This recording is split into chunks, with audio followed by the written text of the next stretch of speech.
Hello, beautiful people. This episode is going to be short and sweet. I'm working hard to prepare for the release of my podcast, which debuts on October 1st. Also, September 24th, on this channel, I will be sharing my views on the LGBTQ community. Literally hundreds of you guys have requested this, and I'm taking it very seriously. This will be the first, but certainly not the last time that we address these issues here on God is Grey. The September 24th video will be followed up by my podcast interview with an openly gay Christian woman.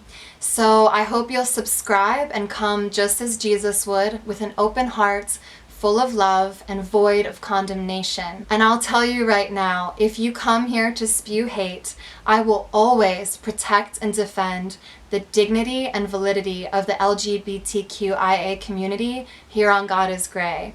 This place is a conversation, and if you're not capable of having one, you can shut up or you can leave. You can't stop me from talking about it. Hundreds of you have asked me. I'm going to talk about it, and I'm really excited to get this conversation going. I'm gonna cry again.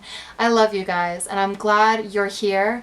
I'm glad you've come to me with these huge questions. September 24th, October 1st, we're gonna get started. And now, on to this week's video, envy. Ecclesiastes 4:4. And I saw that all toil and all achievement spring from one person's envy of another.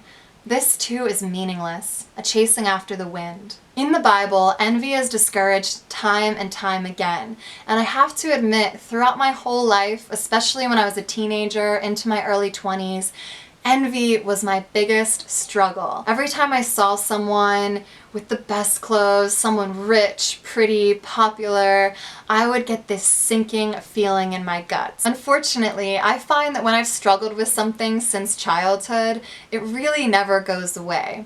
So I just want to tell you how I've overcome the worst of my envy and how I keep it at bay today. The first thing that helped me was to have an inspiring mentor.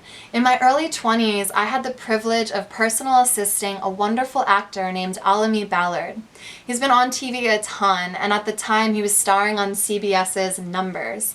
He's a hard worker, an incredible family man. It was an honor to glean from his wisdom. One time I auditioned for his show, Numbers, and I lost the role to a girl that I know.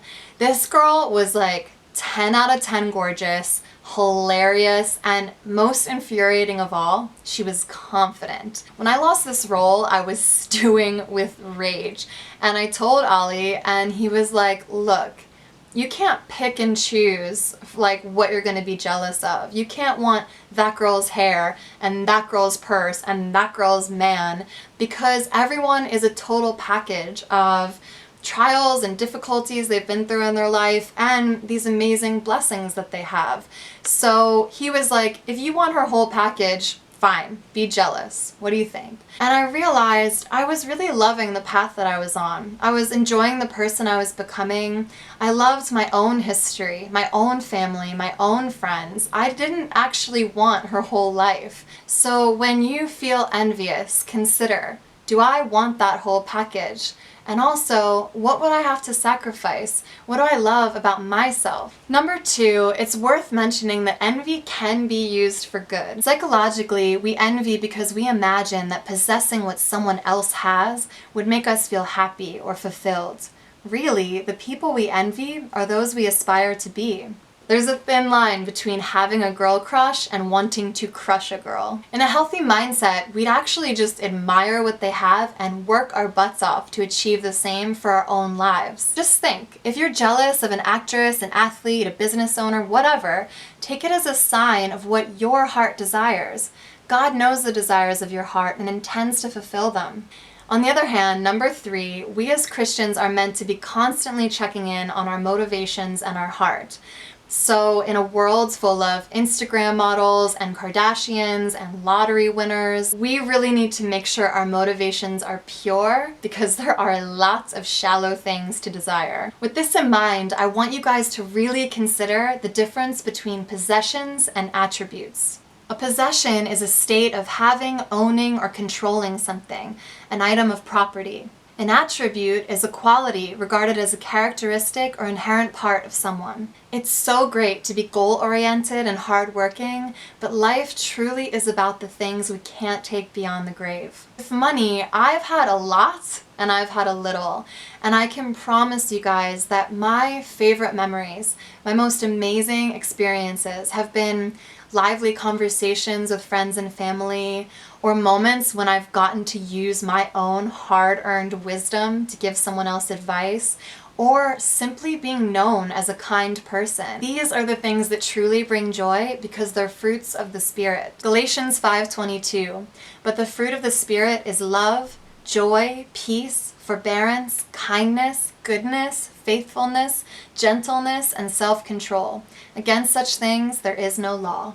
Also keep in mind, number 4, envy is caused by the fantasy of what you think you lack. And this is how obsessing over social media can be like drinking poison. I have a handful of friends that are Instagram famous, and a lot of them complain about these boring parties they have to go to with this plastered smile on their face and this perfect picture. And I know of a couple that's no longer together, but they were famous on Instagram together. And when they were breaking up, they were crying their eyes out, like clawing each other's eyes out, but they had to get this picture. So they dressed from the waist up, went outside and frolicked around and put on a good game face to post this perfect photo that you might have seen and gotten jealous of. Instagram is not real, and if you're having trouble telling the difference between reality and fantasy, I highly recommend you unfollow or block anyone that makes you feel bad about yourself. If you're following a bunch of models with perfect bodies, just stop, unfollow them. If one of your friends noticed you unfollowed them, just tell them the truth. Be like, I'm going through something right now. Your Instagram is making me jealous. Like, I'm happy for you, but I just want to be friends in real life. Is that cool? And tell them to take it as a compliment. All it really means is that you admire them. If you're looking at Instagram every day, make it an experience that feeds your soul. Give yourself the space to chase that life instead of obsessing over who else has it. And in this case, number 5, don't worry about stepping on other people's toes when you're prioritizing your health. Envy can truly make you sick. When you stew in jealousy instead of taking action, cultivating your own dreams, cultivating peace within yourself, you can get first emotionally sick and then physically. A lot of times our physical health is the mirror for what's going on in our head. Socrates said, envy is the ulcer of the soul. And Proverbs 14:30 reads, a heart at peace gives life to the body, but envy rots the bones. And to learn more about the negative effects of social media, please read the article from the Scientific American that I've linked below. And lastly, number 6, be aware of envy becoming an action. If your jealousy causes you to key someone's car, sabotage a job opportunity, or even speak ill of someone else, your passive envy has become an active hatred. The National Institute of Radiological Sciences in Japan did a study where they asked participants to imagine themselves protagonists in social dramas. When confronting characters they envied, pain nodes in the brain's dorsal anterior cingulate cortex flared. In other words, the subjects experienced a physical pain. Conversely, when they were asked to imagine the downfall of those they envied, dopamine from the pleasure center responded. This means revenge made them happy, and we as Christians should never be reveling in someone else's pain. If you've reached the point of hatred, I recommend Romans 12:21. Do not be overcome by evil, but overcome evil with good. Be the enemy of envy by praying for the people you're jealous of. Thank God for the things that you have in your own life, for the things that make you who you are. I know none of us want to welcome pain or strife or heartache, but when you experience those things and you see those obstacles as a challenge to grow, you get stronger, wiser, tougher, braver, smarter, all of it. Get off Instagram, grab some wine or coffee with a friend, talk to someone you love on the phone, help out your neighbor, and you will feel envy loosen its grip on you. I promise. Thank you guys so much for watching. I love you. Please subscribe. Please donate to patreon.com/godisgrey. God bless.